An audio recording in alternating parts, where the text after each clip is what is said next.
자, 여러분 오늘은 사진을 보는 것으로 말씀을 시작하겠습니다. 사진을 보여주실까요?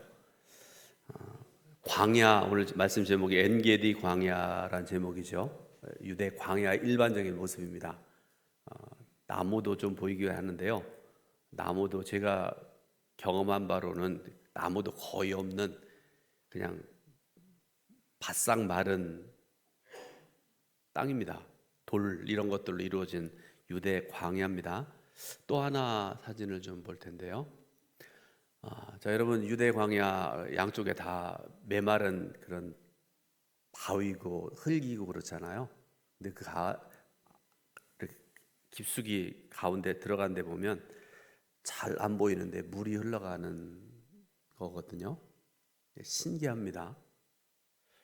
어떻게 저렇게 아무것도 없는, 그러니까 흙과 돌, 흙도 여러분 한국 흙은요 괜찮아요. 보기에 풀도 있고 조금만 땅 파면 축축하고 그러잖아요. 저긴 안 그렇거든요. 근데 그 속에서 어떻게 물이 흘러나올까 그런 생각을 합니다. 제가 그 오아시스를 좀 사진으로 보여주리라 그랬더니 저건 오아시스는 아닌 것 같고요. 오아시스는 물이 있고 그 주위에 조그맣지만 숲이 있는 곳을 우리가 오아시스 이렇게 얘기를 합니다. 그런데 이제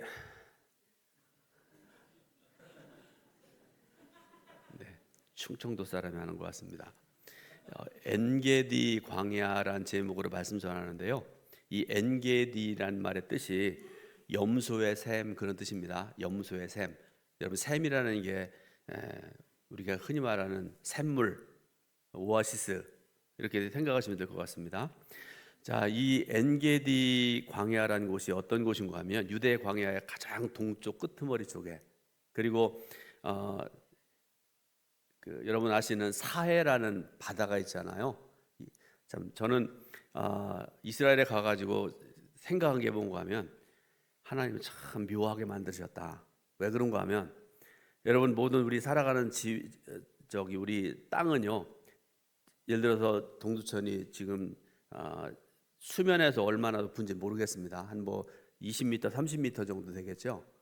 바다의 수면으로 몇 미터 이렇게 얘기하잖아요. 대한민국에서 제일 높은 산이 백두산이라는 산이 있고요. 남한의 제일 높은 산은 한라산이라는 데가 있잖아요. 2,700 몇 미터, 1,900 몇 미터. 이게 바다의 수면으로부터 몇 미터 이렇게 하는데요. 그런데 여러분 이 사해라는 곳은요. 약 마이너스 212m인가 그래요. 그러니까 지중해 수면에서 한참 200m가 내려가서 이 사해가 있다 그런 말씀이에요. 제가 처음 그거 보고서 어떤 생각했는지 아세요? 하나님 참 묘하게 만드셨다. 또 하나는 저 같은 사람들로 하여금 하나님이 이렇게 만드셨구나 그걸 깨닫게 하기 위해서 그렇게 만드셨다는 그런 생각을 하는데요. 자, 엔게디 광야, 이스라엘 사람들이 이곳을 가리켜서 다윗의 사건과 관련지어서 다윗의 샘이라고 지금 부르고 있는 그런 곳이기도 합니다. 엔게디는 아엘대 기후 지역이고요. 샘이라는 뜻의 이름에서 알 수 있는 것처럼 질이 아주 좋다고 알려진 온천수가 솟아나는 오아시스로도 유명한 그런 곳이라고 알려져 있습니다. 그런데 여러분, 제가 이 시간에 여러분들에게 말씀드리고자 하는 것은 온천수 얘기하는 게 아니라요. 이것입니다. 성경 말씀인데요. 신명기 8장 1절부터 3절, 좀 길은데 천천히 말씀 의미 생각하면서 같이 한번 읽어보겠습니다. 내가 오늘 명하는 모든 명령을 너희는 지켜 행하라. 그리하면 너희가 살고 번성하고 여호와께서 너희 조상들에게 맹세하신 땅에 들어가서 그것을 차지하리라. 네 하나님 여호와께서 이 40년 동안에 내게 광야길을 걷게 하신 것을 기억하라. 이는 너를 낮추시며 너를 시험하사 네 마음이 어떠한지 그 명령을 지키는지 지키지 않는지 알려 하심이라. 너를 낮추시며 너를 줄이게 하시며 또 너도 알지 못하며 네 조상들도 알지 못하던 만나를 내게 먹이신 것은 사람이 떡으로만 사는 것이 아니요 여호와의 입에서 나오는 모든 말씀으로 사는 줄을 내가 알게 하려 하심이라. 아멘. 여러분 이 말씀의 중심 내용은 그겁니다. 하나님께서는 때때로 사랑하는 성도들에게 광야를 걷게 하신다는 그런 말씀입니다. 왜 그럴까요? 그 이유가 있습니다. 성도로 하여금 하나님 사람답게 성도답게 하시려고 그렇게 하신다는 것입니다. 앞에서 읽은 말씀에 의하면 성도를 낮추게 하시려고, 시험하시려고, 하나님의 말씀을 지키는지 지키지 않는지 알아보려고 그렇게 하셨다, 그런 말씀입니다. 자, 우리가 신명기 8장 말씀 읽었잖아요. 여러분, 신명기 말씀은요, 이스라엘이 출애굽해 가지고 40년 광야길을 행하고 난 다음에 요단강 건너기 직전에 느보산이라는 큰 산이 있거든요. 그 산 꼭대기로 백성들이 다 올라갑니다. 그때 모세가 이스라엘 백성들을 향해서 했던 세 편의 설교, 잘 아시잖아요. 그 설교가 신명기 말씀입니다. 말씀을 보니까 출애굽한 이스라엘 백성들이 40년 광야 생활을 마무리할 즈음에 설교를 하시는데, 설교를 한 모세는 지난 40년간 왜 광야 생활을 할 수밖에 없었는지 그 이유를 말씀을 하시고요, 앞으로 들어가서 살게 될 가나안에서는 어떻게 살아야 되는지에 대해서 일일이 말씀을 통해서 가르쳐 주고 계십니다. 또 하나, 비록 자신은 가나안 땅에 들어가지 못하지만 이스라엘 백성들은 가나안 땅에 들어가서 잘 살기를 간절히 소망하는 그런 믿음을 가지고 이 말씀을 전했습니다. 앞에서 함께 읽었던 신명기 8장 1절 말씀, 중요한 말씀이어서요, 한번 다시 신명기 8장 1절은 다시 한번 읽어보겠습니다. 내가 오늘 명하는 모든 명령을 너희는 지켜 행하라. 그리하면 너희가 살고 번성하고 여호와께서 너희 조상들에게 맹세하신 땅에 들어가서 그것을 차지하리라. 아멘. 신명기 8장 1절 보니까 네 가지의 동사가 나옵니다. 첫 번째로는 살다, 두 번째로는 번성하다, 세 번째로는 들어가다, 네 번째로는 차지하다. 하나님께서 약속하신 이 네 가지 동사를 통해서 모세는 백성들이 앞으로 가나안 땅에서 어떻게 살아가야 되는지를 알려주고 계십니다. 하나님께서 주신 말씀, 그 명령을 잘 지켜 행하면 잘 살 수 있는 방법이 있다, 이렇게 말씀을 하시죠. 그러므로 하나님께서 광야길을 걷게 하셨던 이유를 정확하게 알 것을 말씀을 하고 계신 것이죠. 하나님께서는 어떤 목적이 있으셨을까? 또한 이 사건을 통해서 볼 수 있는 하나님은 어떤 분이신가? 오늘 말씀을 통해서 좀 알아보기 원하는데요, 하나님께서 이스라엘 백성들에게 광야길을 걷게 하셨다 말씀하셨는데, 여러분, 출애굽할 때뿐만 아니라 그 이후에 구약 시대에도, 그 이후에 신약 시대에도, 그 이후로 2000년 지금까지, 2000년 지난 지금까지도 하나님은 때때로 우리들에게도 광야길을 걷게 하신 하나님이십니다. 근데요, 우리가 믿음의 길 걸어가고 신앙의 길 걸어간다고 그렇게 고백을 하잖아요. 그런데 모든 길에는 이유가 분명히 있습니다. 신앙생활을 하는 우리에게 광야길을 걷게 하신 이유도 분명히 있을 것입니다. 그러므로 여러분, 때때로 하나님께서 여러분들에게 광야길을 걷게 하실 때 힘들어도 믿음 가지고 걸어가시기를 주님의 이름으로 축원드립니다. 하나님께서 인도하시는 길을 걸어가다 보면 어느 순간 가장 좋은 영적인 가나안 땅에 내가 들어와 있구나, 그 길을 걷고 있구나 깨닫게 될 것입니다. 광야길을 지나서 더 좋은 은혜의 땅으로 나아가는 복을 누리면서 감사함으로 살아가는 내 자신을 발견할 수 있게 된다, 그런 말씀입니다. 오늘 본문 말씀 보니까요, 다윗은 지금 엔게디 광야에 있습니다. 잘 한번 생각을 해보세요. 광야는 광야인데 엔게디 광야입니다. 엔게디가 무슨 뜻인가 말씀드렸잖아요. 그 의미를 한번 생각해 보시기 바랍니다. 좀 모순적인 그런 내용 두 가지가 담겨져 있는 그런 말씀이고 그런데요. 자, 다윗이 엔게디 광야에 들어와 있습니다. 자신을 죽이려는 사울 왕의 맹추격을 피해서 이곳으로 들어온 것입니다. 그런데 이런 다윗의 행방을 사울에게 알려준 사람이 있었습니다. 다시 사무엘상 24장 1절 말씀 보니까 이렇게 말씀을 하고 계세요. 사울이 블레셋 사람을 쫓다가 돌아오매 어떤 사람이 그에게 말하여 이르되 보소서 다윗이 엔게디 광야에 있더이다 하니, 이렇게 말씀하고 계세요. 어느 곳에나 밀고자들이 있는 것 같아요. 여러분, 왕과 사는 남자 영화 보셨어요? 제가 지난번에 보러 갔다가 여러 사람 만나는데요, 그 단종이 폐위되고 복위를 했었는데 그 실패한 이유가 김질이라는 사람이 밀고 해가지고 실패한 거거든요. 오늘 본문에도 보니까요, 어떤 사람이 그에게 말하여 이르되 보소서 다윗이 엔게디 광야에 있더이다 하니 밀고 하는 사람이 있었다, 그런 말씀입니다. 그런데 여러분, 앞에서 엔게디의 뜻이 뭐라고 말씀드렸을까요? 그렇죠, 염소의 샘입니다. 지명이 말해주는 것처럼 그곳은 오아시스입니다. 그런데 여러분, 광야라는 곳은요, 엄청나게 뜨겁고 건조한 유대 광야. 그런데 그곳에서 오아시스를 만난다는 것은요, 복 중에 복입니다.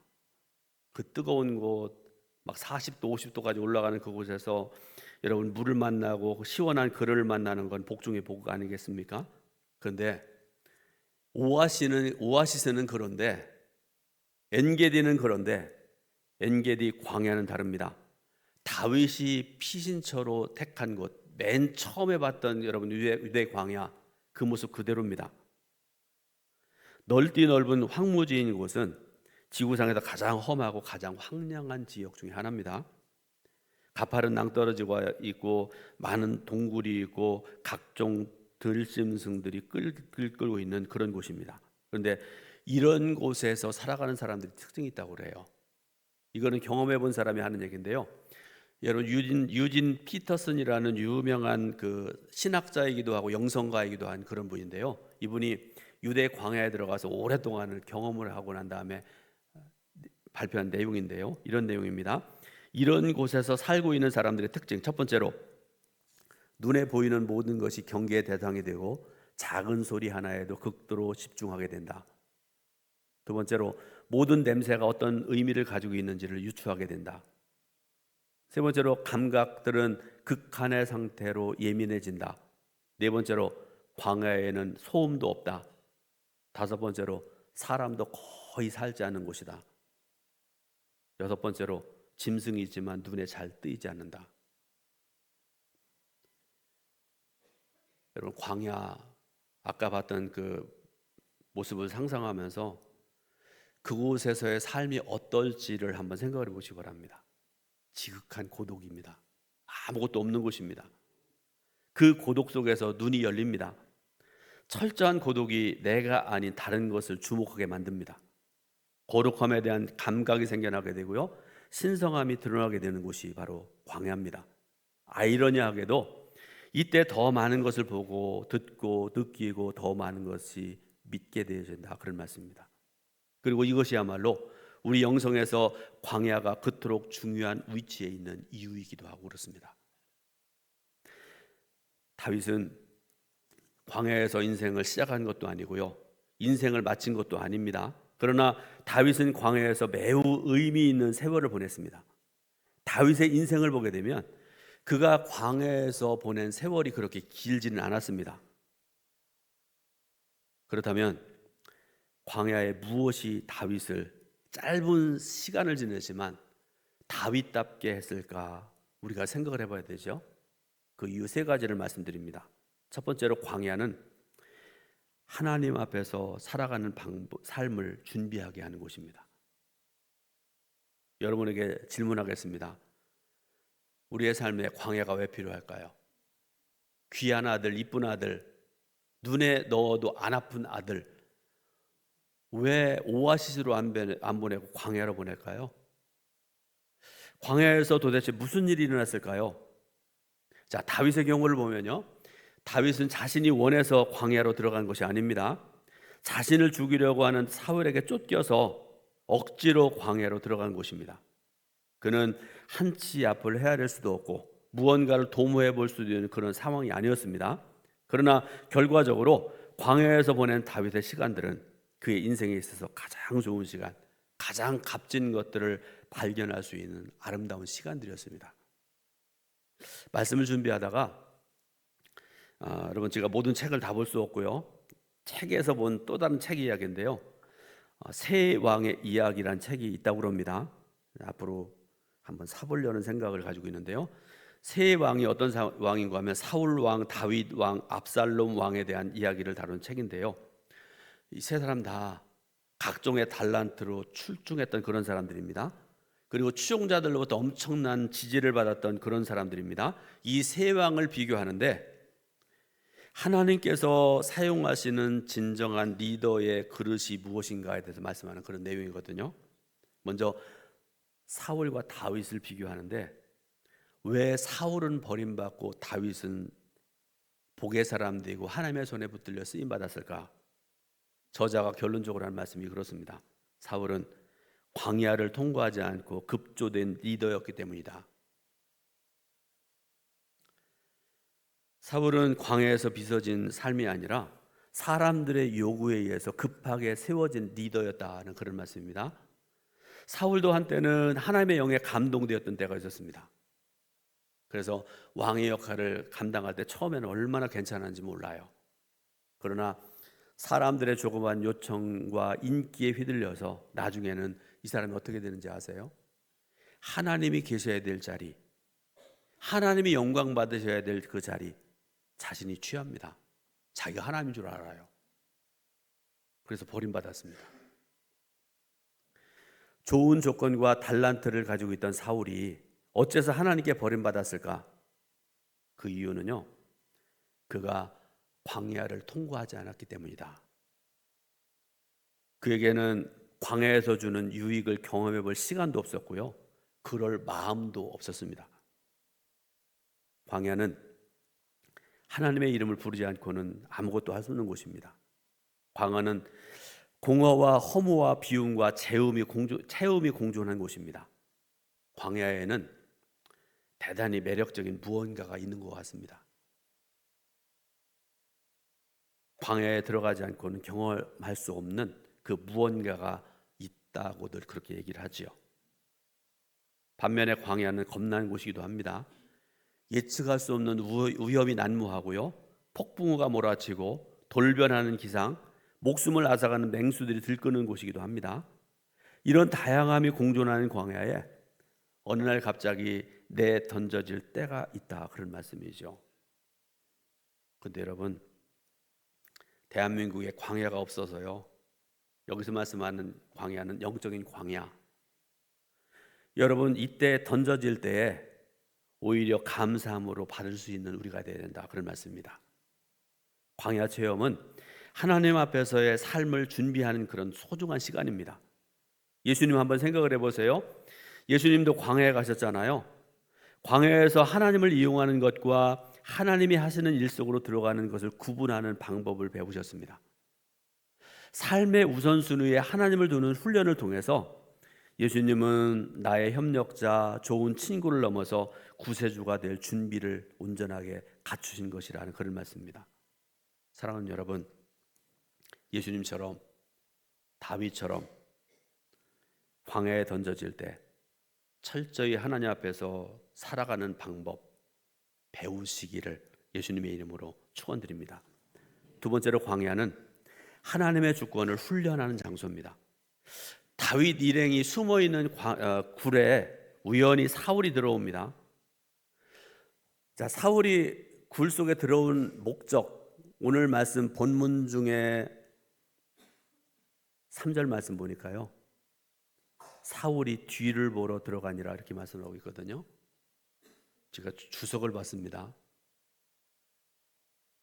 점심 잡수기 전에 이런 말씀드려 죄송한데 뭔가를 누려고 들어갔다, 그런 얘기입니다.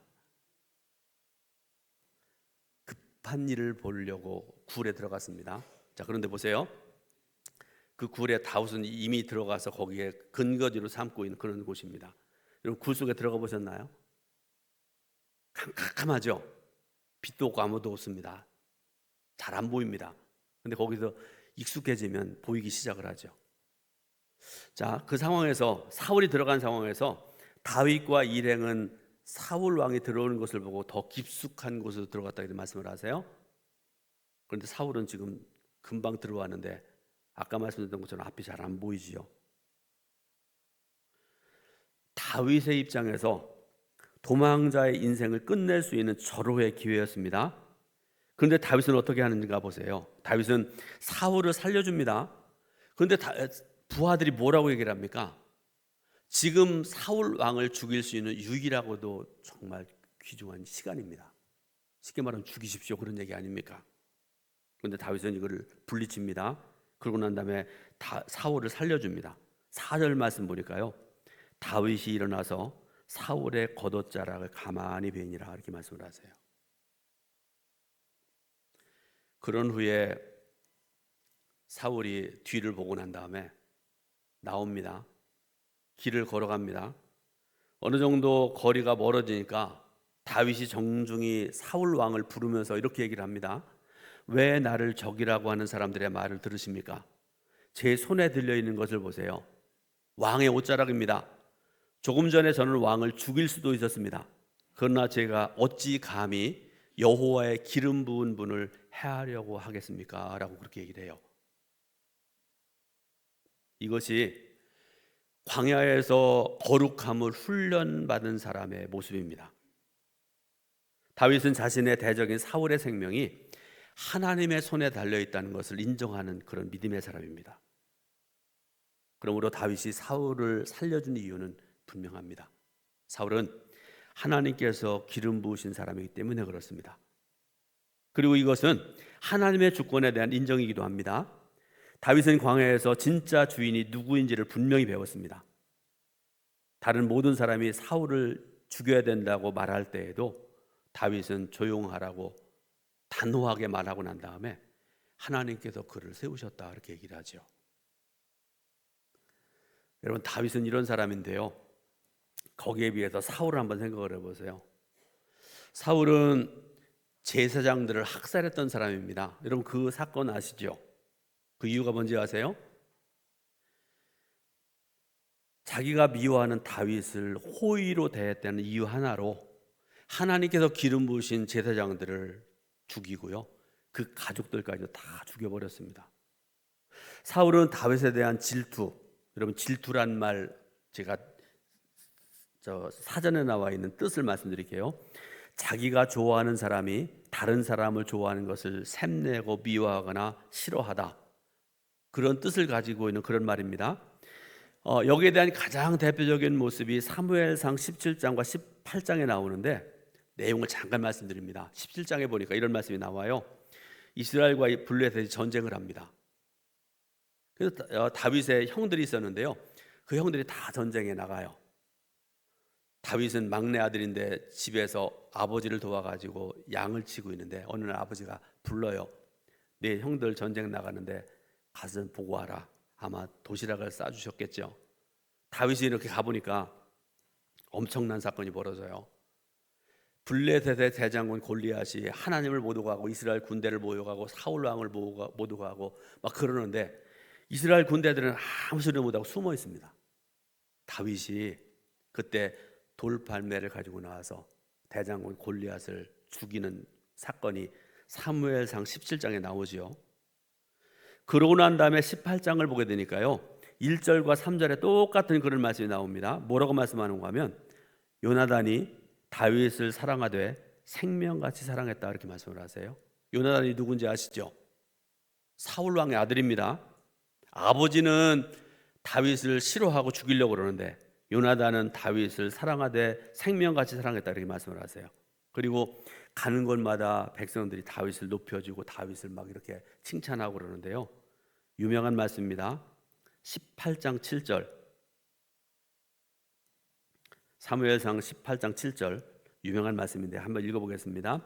여인들이 뛰놀며 노래하여 이르되 사울이 죽인 자는 천천히요 다윗은 만만이로다. 아멘.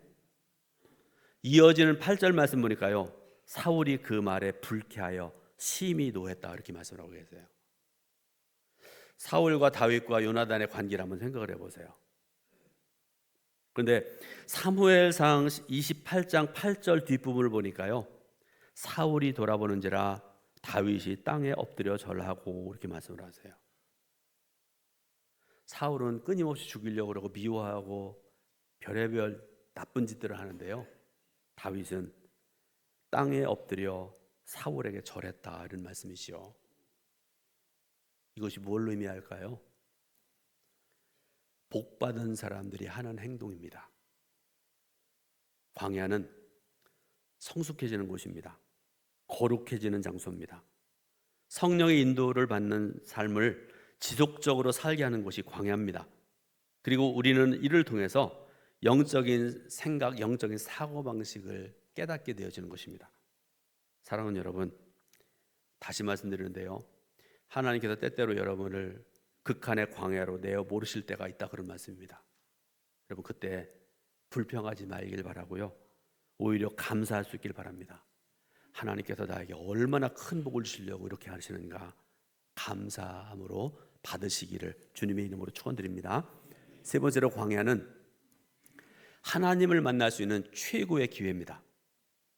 광야를 통행과해야 가나안에 들어갈 수 있잖아요. 광야는 하나님을 경험하는 장소입니다. 자청할 필요는 없지만 하나님, 저에게도 광야 주세요, 그럴 필요는 없다, 그런 말씀입니다. 그러나 광야가 주는 유익은 너무나 큽니다. 만약에 광야가 없었다면, 다시 말씀드렸던 다윗이 어떻게 됐을까? 아마도 2000년, 3000년이 지난 지금까지도 이스라엘 백성들이 가장 존경하는, 우리 믿음의 사람들이 닮기 원하는 믿음의 사람 다윗은 존재하지 않았을 것이다. 그러나 광야를 호락호락하게 여겨서는 안 됩니다. 왜 그럴까요? 위험한 곳이잖아요. 아무것도 없는 곳이지 않습니까? 그러나 광야를 회피해서도 안 됩니다. 그것은 참으로 신비하고 경이로운 곳이기 때문에 그렇습니다. 그래서 이 시간에 결론적으로 광야를 통과할 수 있는 수칙 세 가지를 말씀드리고 말씀을 마치려고 합니다. 세 가지 잘 들으세요. 영적인 광야에 서게 될 때 첫 번째로, 직면하시기 바랍니다. 직면이라는 게 뭐예요? 벽이 앞에 있어도 똑바로 쳐다보고 있어라, 그런 말씀 아니겠습니까? 결코 도망치면 안 됩니다. 사울을 피해서 블레셋으로 도망갔던 다윗의 행동도 일종의 궤도 이탈입니다. 그러므로 있어야 될 자리에 직면해야 됩니다. 여러분, 있어야 될 자리 말씀드렸잖아요. 어떤 자리일까요? 내가 대통령 되고 뭐 시장 되고 그걸까요? 아닙니다. 삶의 자리입니다. 내가 지금 서 있는 삶의 자리, 저처럼 목사가 말씀 전하고 목회하는 그런 자리, 여러분 직장에서 별의별 일 많을 텐데요, 내게 허락하신 그 삶의 자리에서 열심히 성실하게 일하는 그 자리, 가정주부는 가정주부로서의 그 역할, 자리, 여러분 이 삶의 자리가 가장 소중한 자리입니다. 이런 것을 통해서 나라를 지키게 되고요, 교회를 지키게 되고요, 내 신앙을 지키는 너무나 소중한 자리입니다. 직면하시기 바랍니다. 두 번째로는 기도하시기 바랍니다. 광야는 자기 힘으로 살 수 없는 곳입니다. 주님의 이름을 부르지 않고는 살 수 없는 곳이기도 합니다. 제가 얼마 전에도 말씀드렸었는데요, 저도 60여 년을 살아오면서 정말 죽을 것 같은 고비들을 몇 번을 겪었다고 말씀드렸잖아요. 그런데 그 고비들을 이겨낼 수 있었던 이유가 뭔지 아세요? 기도밖에 없습니다. 어떤 데는 사람들에게 얘기할 수도 없고요, 안 됩니다. 광야에서는 어느 누구도 자신의 힘과 노력에만 의존하지 않습니다. 아니, 의존하려 할 수 없는 곳이 광야입니다. 하나님만 바라보고 하나님만 의지하고 하나님의 인도를 따라 살아가는 곳이 광야입니다. 모든 것을 하나님께서 공급해 주기 때문에 그렇습니다. 여러분, 광야에서는, 영적인 광야에서는 기도를 밥 먹듯이 해야 됩니다. 광야에서 원망과 불평이 길어갈수록 광야길은 길어진다라는 유명한 얘기가 있습니다. 그러므로 불평 멈추시고 원망을 멈추시고 기도하는 삶을 살아가시기를 주님의 이름으로 축원합니다. 마지막으로 기다려야 됩니다. 광야 시간의 대부분을 기다림으로 극복하는 성도가 되어야 된답니다. 출애굽한 이스라엘 백성들이 40년 광야 생활을 한번 생각을 해보세요. 자, 여러분 애굽에서 나와가지고 이스라엘까지 들어가려고 그러면요, 어느 분이 그런 말씀을 하더라고요. 잠깐 일어났다가 1시간 자고, 잠깐 깨어있다가 10시간 자고, 그래도 20일밖에 안 걸린대요. 차를 타고 가보니까 여러분 몇 시간이면 가더라고요. 근데 왜 40년을 걷게 하셨을까요? 하나님께서 왜 그렇게 하셨을까를 우리가 자주자주 생각을 해봐야 됩니다. 광야에서 기다리는 것, 이것이 최고의 믿음이고 최고의 전략입니다. 저 이 말씀 생각할 때마다 은혜가 되는데요. 팔려가지 못해서 남은 못생긴 나무가 거목이 되어서 산을 지킨다. 사랑하는 동천교회 성도 여러분, 못생긴 나무 되시기 바랍니다. 잘났다고 인정받고 여기서 대우해주고 저기서 뛰어나다고 그럴 때마다 다 나돌아다니고 그러잖아요. 못생긴 나무는 누구도 거들떠보지 않습니다. 그러나 그 못생긴 나무가 교회를 지키고 하나님의 영광을 드러내고 하나님의 뜻을 이루어가는 줄 믿으시길 바라고, 그런 믿음 가지고 광야를 극복해 나가시기를 예수님의 이름으로 축원드립니다. 기도하겠습니다.